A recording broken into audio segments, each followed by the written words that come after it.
Olá, alunos! Aqui é o professor Edmar, da disciplina de Sociologia, e hoje nós vamos continuar os nossos estudos na teoria política do Max Weber. Então, antes, nas aulas anteriores, o que a gente fez? A gente viu os conceitos de poder e política dentro da teoria weberiana, que são dois conceitos bastante importantes. Na aula de hoje, nós veremos como o conceito de dominação, que é um conceito bastante importante, ele opera dentro da sociologia política weberiana. Então, retomando lá, a sociologia política do Max Weber, acho que é importante relembrar isso, né? A preocupação da obra do Weber, ela está no entendimento das formas sociais do Ocidente. Então, o que faz, por exemplo, que poder, política e Estado tenham uma forma específica na sociedade moderna, na sociedade ocidental. Toda a preocupação da obra do Weber, tanto a política quanto a religião, os outros temas que ele analisou, se dedicaram a entender como é que a sociedade ocidental, a sociedade moderna, a sociedade europeia, da virada do século XIX para o século XX, se constituíram de uma forma singular e única. O que aconteceu, então, no Ocidente, que não aconteceu em outros lugares do planeta? Então, relembrando, o Estado, para Weber, é a instituição que detém o monopólio do uso legítimo da violência física, né? Então, o Estado é aquela instituição que detém, que vai usar a violência física para impor a sua vontade, e ela vai impor essa vontade de uma maneira legítima. Isso é considerado legítimo. Mas o uso da força como único instrumento de dominação é frágil. Não basta que o Estado detenha esse monopólio do uso da violência. Isso não vai sustentar a autoridade do Estado. Então o Weber vai dizer, é preciso um outro conceito, é preciso uma outra ferramenta para o uso do Estado, que é o conceito de dominação. Então, duas perguntas. Então, por que um grupo, ou por que um grupo de indivíduos, ou um grupo de indivíduos, detém essa capacidade de dirigir a sociedade? O que faz esse grupo que ocupa o Estado permanecer lá, né? E por que é dado ao Estado o direito de estabelecer e aplicar as leis e controlar os meios de controle social? Por que isso acaba ficando nas mãos do Estado, né? Então, é esse conceito, é a dominação que vai conferir a legitimidade ao poder, né? Uma relação de dominação, então a dominação também é uma relação, assim como o poder e assim como política, que se constitui quando um lado tem a capacidade de mandar e outro lado tem a possibilidade de obedecer. Então, esse conceito de dominação ele é bastante importante porque, vejam, ele também se constrói dentro de uma relação entre dois polos, que podem ser dois indivíduos, dois grupos, um indivíduo e um grupo, né? Um lado vai ter a capacidade de mandar, não significa que vai mandar em todos os momentos, e o outro polo vai ter a possibilidade de obedecer. Vamos pensar na nossa relação com o Estado. O Estado tem a capacidade de mandar em nós, de nos obrigar a fazer determinadas coisas, por exemplo, seguir as leis. Nós temos a possibilidade de obedecer às leis ou não. Claro que a isso pode corresponder uma punição, mas nós temos a possibilidade de obedecer que se contrapõe a essa capacidade de mandar que é do Estado. Então, dominação. Diz lá Weber, toda uma empresa de dominação que reclame continuidade, ou seja, que ela precise continuar, exige, de um lado, que a atividade dos súditos, né, dos obedientes, se orientem em função da obediência devida, e de outro, controle dos bens materiais que se tornem necessários. Então, para que a dominação se sustente, Weber vai dizer que é preciso que as pessoas que estão no polo de obedecer, que elas se orientem em função dessa obediência. Então, nós obedecemos a lei porque é o correto a ser feito, né? E de outro, controle dos bens materiais que se tornem necessários. O Estado vai dispor dos meios materiais para que essa obediência ela seja cumprida. Vamos pensar, por exemplo, na força das multas, né, dos regulamentos legais. Né? Uma atividade lá para vocês.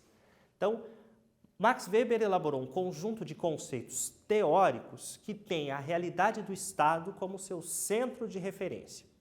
De acordo com esse autor, é correto afirmar que o Estado é, letra A, identificado como um instrumento de domínio de uma classe social sobre outra. B, reconhecido pelas relações estruturais entre mercado e sociedade. C, caracterizado pelo uso legítimo da força ou violência física. D, definido pelas suas funções, seus fins e objetivos. E, representativo da repressão burguesa. Tempo lá para vocês responderem.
E aí, conseguiram resolver? O exercício foi fácil? Foi difícil? O que será? Vamos lá para a resposta. Então, a resposta correta é a letra C. O que é que caracteriza o Estado é o monopólio do uso legítimo da força ou da violência física. Né? Então, essa dominação, como foi dito, ela vai conferir a legitimidade para o poder do Estado. Né? O Estado não só detém lá o poder em suas mãos, mas esse poder ele é considerado legítimo e ele é exercido por meio do instrumento da dominação. Então, dominar para Weber é preencher determinados valores ou sentidos da ação com os conteúdos pretendidos.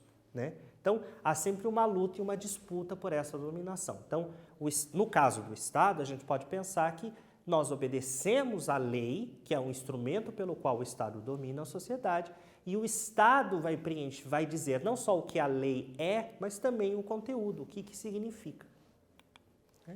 Então, para Weber, a dominação é a força estruturadora não só do Estado, mas de toda a vida social. Então, para o Weber, a dominação é um aspecto bastante importante, não só para compreender o Estado, mas para compreender também a vida social. A vida social ela está toda organizada, por exemplo, na dominação do que o Estado exerce sobre nós. Vamos pensar, por exemplo, de novo no impacto em que as leis têm sobre a nossa vida. Né? Nós temos uma vida que é muito bem regulada pelas leis promovidas pelo Estado e que interferem diretamente na nossa vida, na nossa conduta cotidiana. Né? Então, a dominação ela vai obedecer 3 tipos ideais para o Weber. Né? Nós vamos ver a seguir, então, o que são esses tipos ideais e como é que eles vão se estruturar. Então, o que é um tipo ideal? Então, de acordo com Weber, para que o sociólogo possa analisar uma dada situação social, principalmente quando se trata de generalizações de situações gerais, torna-se necessário criar um tipo ideal, que será um instrumento que orientará a investigação e a ação do ator como uma espécie de parâmetro. Então, o tipo ideal weberiano, ele é um recurso que está na cabeça do observador, do pesquisador, que vai servir como parâmetro para olhar para a realidade. Ele é um conceito. Né? A realidade ela nunca vai corresponder de maneira igual ao tipo ideal. Ela nunca vai ser um espelho do tipo ideal, mas ela vai se aproximar. Por isso que o tipo ideal é um parâmetro de comparação entre a realidade e o conceito. Né? Um quiz lá para vocês. Podemos entender o tipo ideal, então, como A, uma ferramenta de análise que se pode relacionar com generalizações. B, uma ferramenta de análise que individualiza cada ação dos atores. C, uma ferramenta de análise que idealiza representações que se encontram na realidade. Tempo lá para vocês responderem.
Então vamos lá verificar qual é a resposta do nosso quiz falando do tipo ideal. O que é tipo ideal dentro da sociologia do Weber?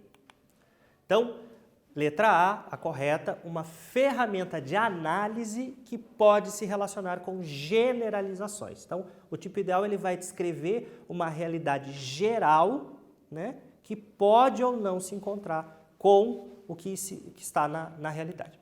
Então, vamos lá às definições dos três tipos de dominação. Então, a dominação tradicional, que vem da tradição. Então, é a forma mais antiga de dominação e ela é aceita em nome da tradição e dos níveis de hierarquias, onde o exercício da autoridade se dá através do mando dos pais aos filhos, por exemplo, do líder religioso aos seus fiéis, ou do rei aos seus súditos. Então, a dominação tradicional ela tem por base a tradição. Então, se obedece a uma determinada ordem, a um determinado comando, porque a tradição diz que aquele polo é o polo que manda, aquele polo é o polo que obedece. A gente pode pensar, por exemplo, na relação entre pais e filhos. Existe uma tradição de que na sociedade em que a gente vive, né, pais são os encarregados de mandar e os filhos têm que obedecer aos seus pais. Então, ela ocorre por causa de alguns fatores. Então, afetividade, respeito, admiração, crença. E ela vai se estruturar em duas formas distintas. Primeiro, quando há obediência devido à dependência dos indivíduos aos senhores, vamos pensar, por exemplo, lá na sociedade feudal, onde os servos obedeciam aos senhores feudais. E quando a hierarquia, a ordem que existe dentro de um determinado grupo, é estabelecida devido a privilégios de alguns sobre outros. Então, algumas pessoas elas detêm algum tipo de privilégio e elas estão acima de uma escala hierárquica do que outros, né? É a dominação que se estabelece no modelo tradicional. A dominação carismática, que vem de carisma, da noção de carisma, que é uma noção bastante importante para o Weber, né? Ela é influenciada diretamente por fatores emocionais e afetivos, que fala dos afetos, dos sentimentos, né? E a obediência é estabelecida pelas crenças, ou pela crença na qualidade de um líder, né? Seu caráter sagrado, a força heróica, ao valor exemplar, ao poder da palavra, que o distingue dos demais e é legitimada pela admiração dos indivíduos. Então, a dominação carismática é aquela que vai se estabelecer pelo carisma do líder, pelas qualidades pessoais de um líder. A oratória, a capacidade de falar bem, a representação de determinados valores como o heroísmo, por exemplo, né? E ela ocorre por causa das qualidades pessoais do líder, né? E não há carreiras, não há uma formação de carreiras e nem é necessário formação, né? Não é necessário um aspecto formal para que essa dominação ela se estabeleça. Então, uma atividade lá para vocês, né? Na história política do Brasil, existiram líderes que ficaram marcados pela dominação tradicional e pela dominação carismática. A partir desta afirmação, cite exemplos e justifique a sua resposta. Ok? Tempo para vocês.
Então, retomando, vamos lá o enunciado novamente. Na história política do Brasil, existiram líderes que ficaram marcados pela dominação tradicional e pela dominação carismática. Então, a partir dessa afirmação, foi pedido que vocês citassem exemplos, né, e que vocês justificassem a resposta. Então, vamos pensar. Na dominação tradicional, a gente pode pensar lá nas aulas que foram vistas anteriormente, na República do Café com Leite, né, nos coronéis que estabeleciam a sua autoridade lá pela tradição. Né? E a dominação carismática, nós podemos pensar no ex-presidente Getúlio Vargas, que foi um líder que se estabeleceu lá como o pai dos pobres e que usava do seu carisma e também usava da sua oratória para estabelecer e para manter a dominação do Estado. Então, vamos ao último tipo de dominação, que é a dominação racional legal. Né? A dominação racional legal tem como característica a existência de um estatuto que pode criar e modificar normas. Então, ela é uma dominação que está ligada ao regulamento, a normas, desde que o seu processo formal esteja previamente estabelecido. Portanto, constitui uma relação desprovida de sentimentos, ou seja, baseia-se unicamente no profissionalismo e na hierarquia da empresa. Então, a dominação racional legal, ela vai dizer respeito justamente à formalidade da regra. Né? A regra formal é que vai estruturar a dominação e a dominação tem que ser exercida de uma maneira prévia. Né? Exemplo, as instituições do mundo moderno, a gente pode pensar que o Estado é um desses exemplos. Como é que o Estado promove a dominação sobre a nossa vida? Através da dominação racional legal. Né? Lembrem que legal vem de lei, né? Vem do direito. Então, o Estado ele se impõe pelo direito na nossa vida. Né? A escola, né? As associações com hierarquia regulada por um estatuto, né? Então, todas as instituições que têm lá um regulamento, têm lá um instrumento normativo, né? Uma portaria, algum documento, ela está lá sujeita a um tipo de dominação que é racional legal. Né? E a forma mais pura da dominação racional legal é o que a gente conhece como burocracia. A burocracia, para o Weber, ela vai ter um sentido bastante específico, que não é o sentido que a gente normalmente tem como burocracia. A gente entende que a burocracia é um amontoado de papéis e de regras que atrapalham, às vezes, a gente de conseguir alguma coisa.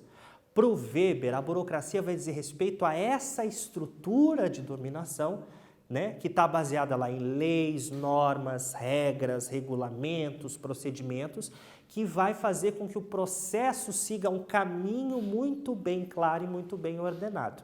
Né? Então vejam que burocracia para o Weber tem um sentido bastante diferente disso que a gente conhece. A burocracia para o Weber ela é um instrumento pela qual a dominação racional legal ela se exerce. Né? Um quiz para vocês. Então, 2. Sobre os tipos de dominação, assinale a alternativa correta.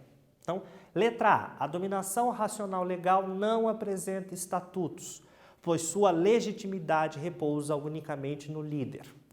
B. A dominação tradicional é a forma mais atual de dominação. E letra C. A dominação carismática é influenciada por fatores emocionais e afetivos. Tempo para vocês responderem.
Então vamos lá verificar qual é a alternativa correta que fala dos 3 tipos de dominação.